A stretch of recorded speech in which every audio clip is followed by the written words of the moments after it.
গতকাল দুপুর থেকে যে বৃষ্টি শুরু হয়েছে এখনো কিন্তু থামেনি। আর আমি কিন্তু বৃষ্টির ভেতরে ভিডিও করতে এসেছি ছাদে। আজকে বৃহস্পতিবার, কিচ্ছু করার নেই, ভিডিও তো আপনাদের সঙ্গে আমি শেয়ার করবই। এটা আমার নিজস্ব ইচ্ছা। আমি কিভাবে গাছ করি, আমি কিভাবে গাছের যত্ন নিই, খুব সহজ সরলভাবে আমি চেষ্টা করি আপনাদের সঙ্গে, আমি যেভাবে করি সেইভাবে আপনাদের বোঝানোর চেষ্টা করি, যাতে আপনারাও আমার মতো করে সুন্দর করে এরকম গাছ থেকে বিভিন্ন সবজি সংগ্রহ করতে পারেন ছাদ বাগান থেকে। যেহেতু ছাদ বাগানে গাছ করলে আমরা কেমিক্যাল ফ্রি আমরা সবজিটা পাই, তাই আমি সবাইকেই বলি যে একটু এইরকমভাবে গাছ করুন। নিজেদের যেটুকুনি ফাঁকা জায়গা পাবেন, আমরা প্রত্যেকেই কিন্তু ছাদটা আমরা নিশ্চয়ই পাই, এবং অনেকে আবার ছাদ ছাড়াও বাগানেও গাছ করেন। আমিও কিন্তু বাগানে গাছ করি, বাগানে যে গাছ করি না তা নয়, কিন্তু আমিও করি। আজকে মানে গতকাল দুপুর থেকে আমি সবে গাছে জল টল দিয়ে গেছি, তরল খাবার দিয়ে গেছি, তারপরেই শুরু হয়েছে 1 ঘন্টার ভেতর বৃষ্টি। সেই বৃষ্টি এখনো পর্যন্ত থামেনি, এখন একটু কম আছে বলে ভিজে ভিজেই কিন্তু আপনাদের জন্য ভিডিওটা আমি করছি। কতটা জল হয়েছে, মানে বৃষ্টি হয়েছে সেটাই দেখাবো। দেখুন, আমার প্রত্যেকটা বালতি ভিজে গেছে। ওইটা যে তরল সার করে রাখি আপনারা জানেন, ওটারও বালতি ডুবু ডুবু। আবার দেখুন, এখানে মগটা রেখেছিলাম, সেই মগটা ভরে গেছে। এই দেখুন, এখানে বালতিগুলো সব ভরে রয়েছে। এখন এসেছি এইটায় ভরবো, এই এক্সট্রা যে জলগুলো রয়েছে এটাই ভরে রাখবো।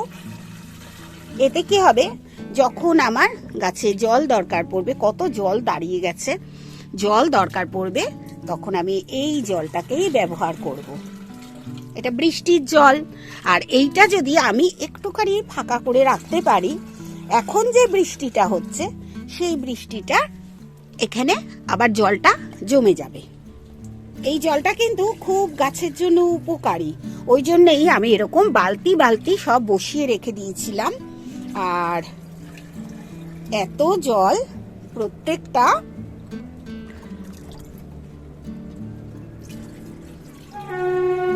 বালতিতে আমার ভরে গেছে।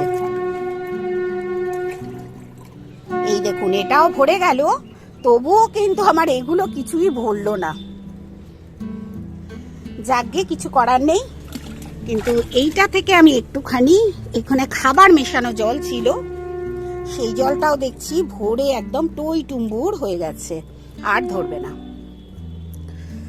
দেখি যদি কোনো ফাঁকা বালতি পাই, কিছু পাই, তাহলে সেই জলটা, এই জলগুলো একটু একটু করে আবার সরিয়ে রাখবো।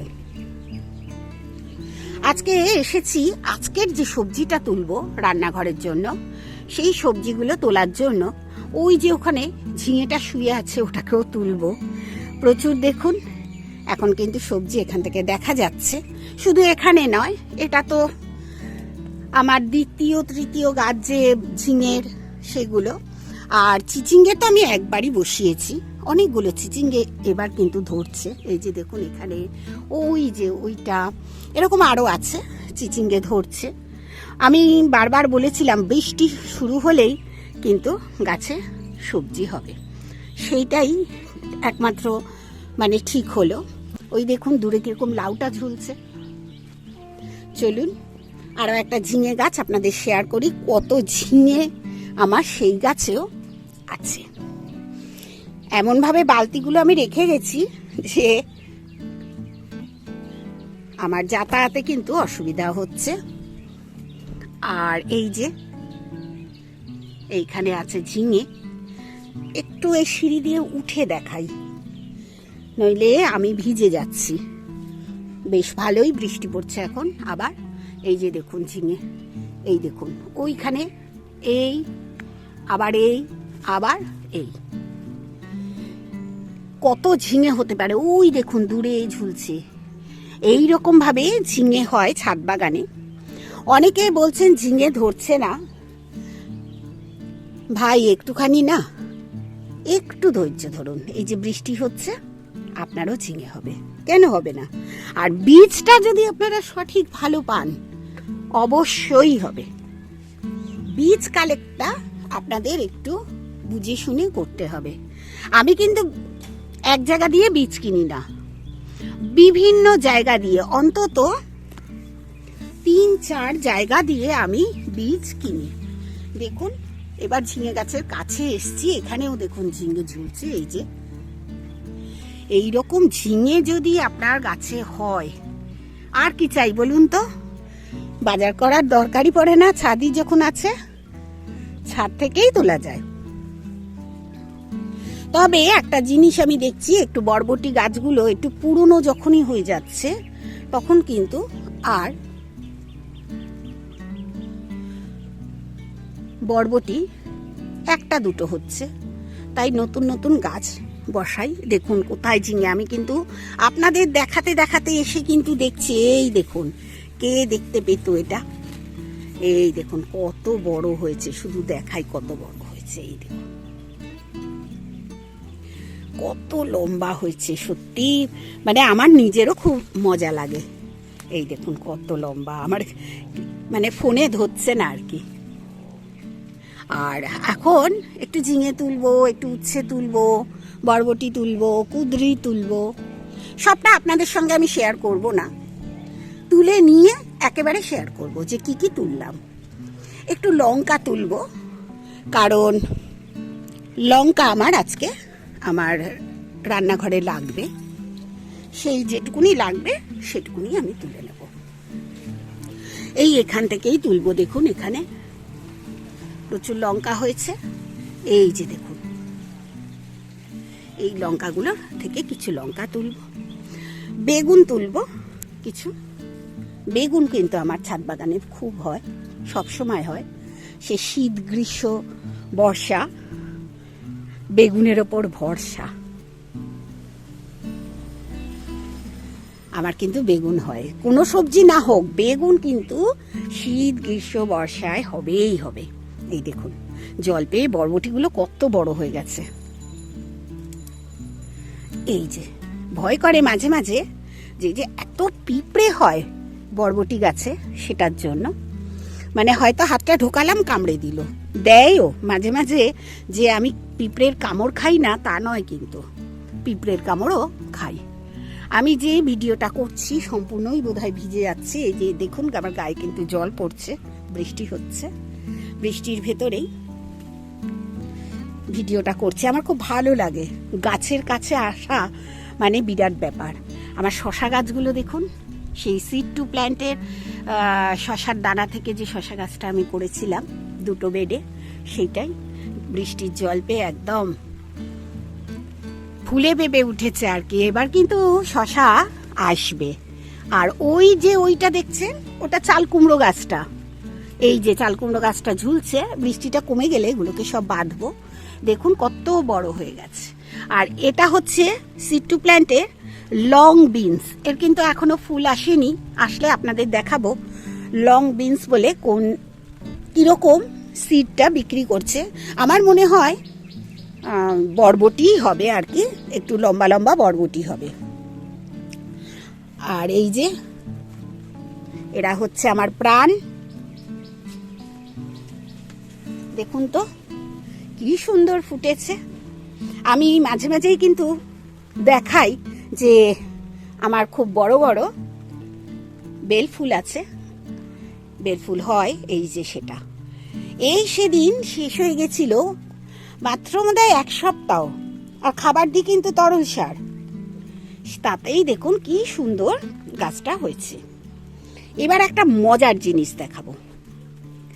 এইখানটায় এই যে গাছটা দেখছেন, এটা হচ্ছে দোপাটি গাছ। এই দেখুন দোপাটি গাছ। আর এটা বিকাশ নার্সারি থেকে আনা একটি ছাতকি কমলা গাছ।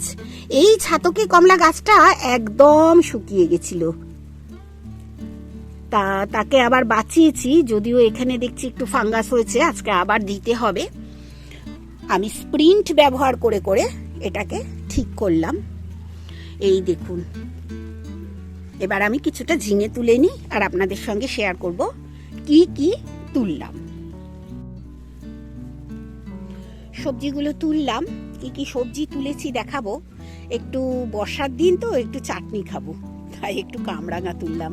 আর ঘরে কাঁচা আম আছে, দুটোকে মিশিয়ে একটা চাটনি বানাবো। আর বরবটি তুলেছি। এই দেখুন, আমি বললাম না রোজকার রোজ লঙ্কাটা আমি তুলি, খুব বেশি তুলি না, ফ্রিজে রেখে কি হবে, আমি রোজকার রোজ লঙ্কা তুলতে আসি। এই যে লঙ্কাটা, দুটো লেবু তুললাম, এরকম দুটো লেবু আছে এখানে, আরও আছে আর একটা লেবু কোথায় রয়েছে ভেতরে। একটু উচ্ছে তুললাম, উচ্ছেই বলি, ছোট ছোট। বরবটি তুললাম, বেগুন তুললাম, দাঁড়ান দেখি লেবুটা কোথায় গেল, এই যে লেবুটা। আর উচ্ছে তুললাম, অনেকগুলো উচ্ছে পেয়েছি। একটু ঝিঙে তুললাম, অনেকগুলো উচ্ছে পেয়েছি। একটু ঢেঁড়স তুললাম, খুব বেশি পাইনি, একটা দুটো পেয়েছি ঢেঁড়স, এই যে ঢেঁড়সটা। আর বরবটি, কুঁদরি, কোনো সবজি কিন্তু আমার বাকি নেই দেখুন। আর সব বৃষ্টিতে ভিজে রয়েছে। কি ভালো যে লাগছে আমার ছাদ বাগানে, যেতেই ইচ্ছে করছে না, কিন্তু আমাকে বকা দিচ্ছে আর কি, ভিজছি বলে। কিন্তু আমার তো ভীষণ ভালো লাগছে যে ভিজলেও ছাদটা তো আমার প্রাণ, আপনারা জানেন। এই একটা বেগুন সামনেই ছিল, তবে বেগুনটা তুলতে গিয়ে তার ছাল তুলে ফেলেছি। এবার দেখুন, আপনারা যদি এরকম সবজি করেন, বর্ষার দিনে তো বাজার যেতেই হলো না, এত সবজি পেলাম। আর একটু জিনিস শেয়ার করব আপনাদের সঙ্গে, একটু ইচ্ছা করছে আসলে এই জিনিসটা শেয়ার করব। বেশ কিছু টব কিনেছি, এগুলো 1 ডজন কিনেছি। আমার পড়েছে পার পিস 7 টাকা। 1 ডজন করে কিনলে 7 টাকা করে পড়ে। আমি খামারগাছি থেকে কিনি, এটা খামারগাছি থেকে কিনেছি। আর এখানটা রাখার জায়গা খুঁজে পাচ্ছি না। এটা 7 ইঞ্চির টব, বেশ বড়। এটা নিয়েছে পার পিস 9 টাকা, কিন্তু 9 টাকা করে কিনতে গেলে 1 ডজন কিনতে হবে। এটা 1 ডজন আছে। আর এটা 1 ডজন এই জন্য নেই, আমি বিভিন্ন গাছ ইতিমধ্যে বসিয়ে ফেলেছি গতকাল, তাই আমি দেখাতে পারছি না। আপনারা দেখেন আমার কাছে, গতকাল যে আমি দেখিয়েছি ঝিঙের একটা বেড, একখানায় ঝিঙে মানে ফুটেছে, বীজ বসাতেও, অনেকগুলো বীজ বসাতেও, সেই ঝিঙের বেডটাও কিন্তু এখান থেকেই আমি নিয়েছিলাম। আর এতটাই সুবিধা খামারগাছি থেকে আমি যখন জিনিস কিনি। 7 টাকা করে এইগুলো পড়েছে, আর এগুলো 9 টাকা করে পড়েছে। আর এইভাবেই কিন্তু আমি যেখানে যেটা কম দামে পাই সেখান থেকে সেরকম জিনিস আমি সংগ্রহ করি। এবার কিন্তু বেশ জোরে বৃষ্টি পড়ছে, এবার আমি নিচে যাব।